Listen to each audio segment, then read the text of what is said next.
Bonjour à tout le monde. Bonjour. C'est toujours une joie que de se retrouver, c'est une évidence. Et quand il pleut en cette saison, c'est du bonheur aussi.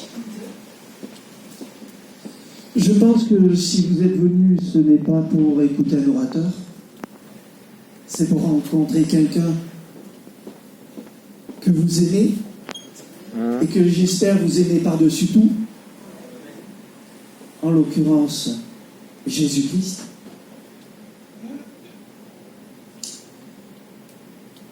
Et d'ailleurs, question subsidiaire. Pourquoi vous l'aimez? Pourquoi vous aimez Jésus? Hein? Parce qu'il t'a sauvé? Ah! Voilà! Je l'ai entendu. Parce qu'il nous a aimés.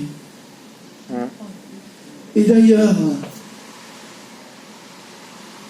sa nature, c'est l'amour.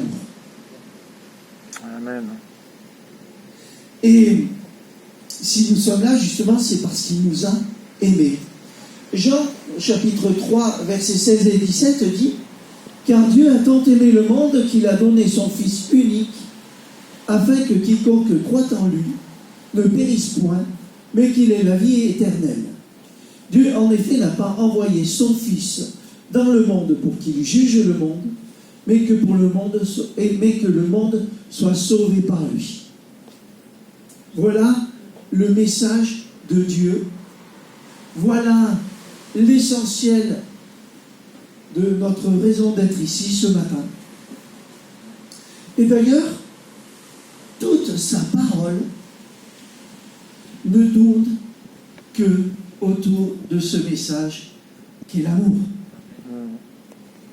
Même les 10 commandements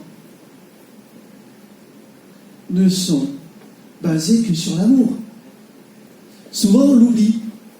Quand on va dans certains milieux ou quand on discute avec certaines personnes et qu'on vous parle des 10 commandements, c'est une façon de vous écraser presque, de vous mettre presque plus bas que terre, de vous torturer presque.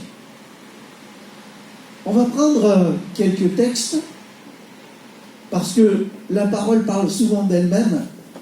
On va commencer, si vous voulez bien, par Matthieu 12. On va lire du verset 28 au verset 33, et après on ira dans Exode, l'Ancien Testament, chapitre 20, de 12 à 17. Marc 12, 28 à 33.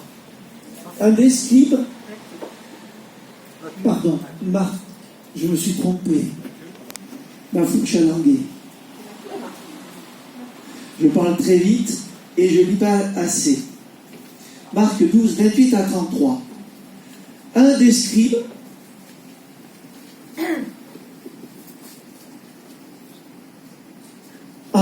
ça va mieux. Un des scribes qui les avait entendus discuter, sachant que Jésus avait bien répondu aux Sadducéens, s'approcha et lui demanda « Quel est le premier de tous les commandements ?» Jésus répondit « Voici le premier. Écoute, Israël, le Seigneur notre Dieu est l'unique Seigneur. Et tu aimeras le Seigneur ton Dieu de tout ton cœur, de toute ton âme, de toute ta pensée, de toute ta force. Voici le second. Tu aimeras ton prochain comme toi-même. Il n'y a pas d'autre commandement plus grand que cela. Le scribe lui dit, bien maître, tu as dit avec vérité que Dieu est unique et qu'il n'y en a point d'autre que lui. Et que l'aimer de tout son cœur, de toute sa pensée, de toute son âme, de toute sa force, et aimer son prochain comme soi-même, c'est plus que tous les holocaustes et tous les sacrifices. Exode 20, 12 à 17. Honore ton père et ta mère, afin que tes jours se prolongent dans le pays que l'Éternel, ton Dieu, te donne. Tu ne tueras point, tu ne commettras point d'adultère, tu ne déroberas point, Tu ne porteras point de faux témoignages contre ton prochain. Tu ne convoiteras point la maison de ton prochain. Tu ne convoiteras point la femme de ton prochain, ni son serviteur, ni sa servante, ni son bœuf, ni son âne, aucune chose qui appartienne à ton prochain. Parce que ce n'est pas explicite. Amour, amour, amour. Tu aimes l'Éternel ton Dieu, c'est normal. Tu l'aimes de toute ta force, de toute ta pensée, c'est normal. Et ne pas voler son prochain, ne pas lui piquer son épouse, ne pas lui piquer son bœuf, son terrain ou je ne sais quoi, n'est-ce pas normal? L'aimer,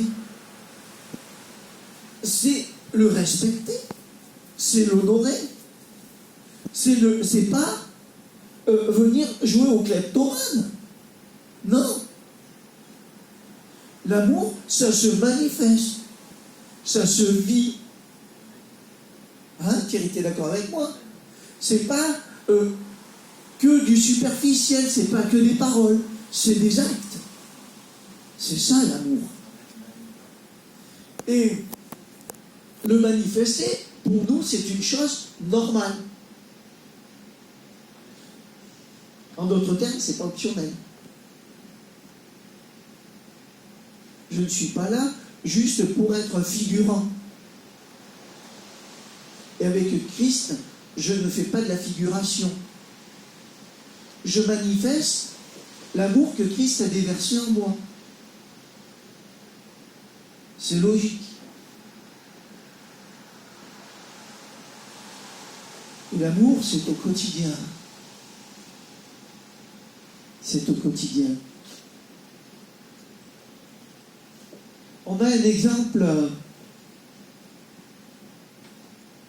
qui est parfait. C'est Jésus-Christ. Puisqu'il a donné sa vie pour nous. C'est le plus grand acte d'amour au monde qu'il soit.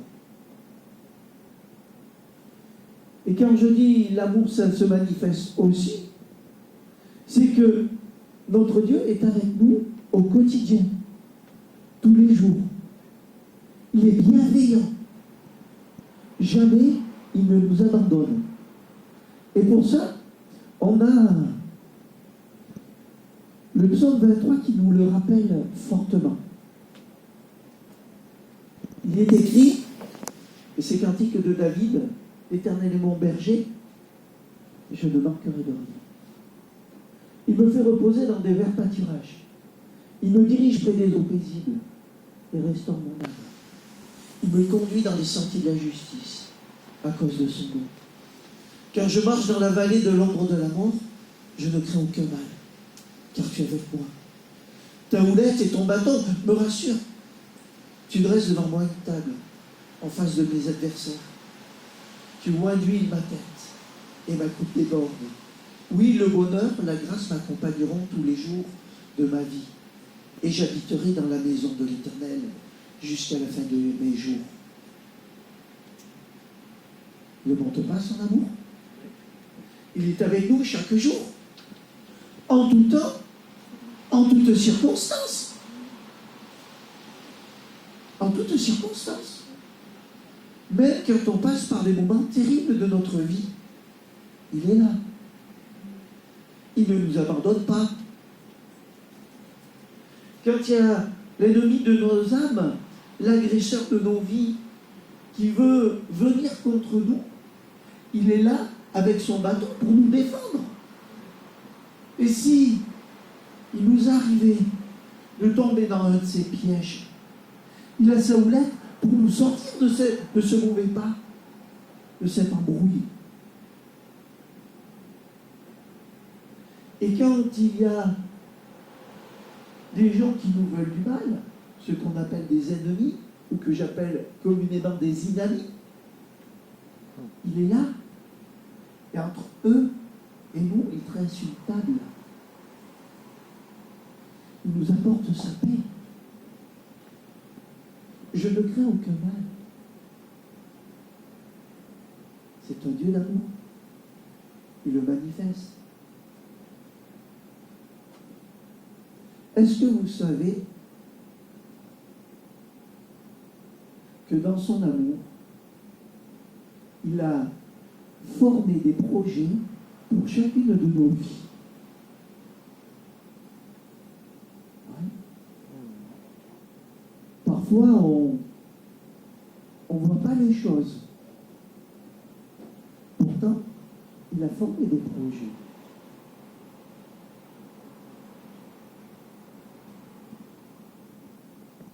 Jérémie 29, 11 à 13 dit: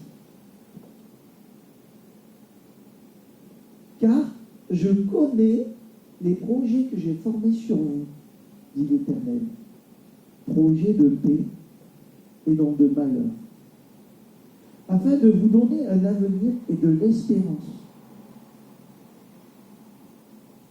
Vous m'invoquerez et vous partirez. Vous me prierez et je vous exaucerai. Vous me chercherez et vous me trouverez, si vous me cherchez de tout votre cœur. Wow. Dieu a des projets pour notre vie, pour chacune de notre vie. Pas que du groupe, bien qu'il y a le groupe qui s'appelle l'Église, mais il y a des projets individuels pour chacun. C'est important.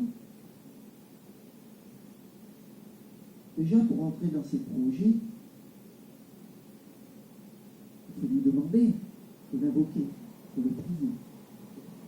Lui laisser la direction des choses. Je me souviens toujours quand je me suis converti, quand j'ai accepté Christ comme mon sauveur, je lui ai dit: je te laisse le gouvernail de ma vie. En d'autres termes, je te laisse la direction des opérations. C'est toi qui es le maître maintenant, en tout temps, en toutes circonstances. Et quand on lui laisse la direction des opérations, il fait les choses à merveille. Il fait les choses à merveille. Le tout, c'est de se laisser conduire.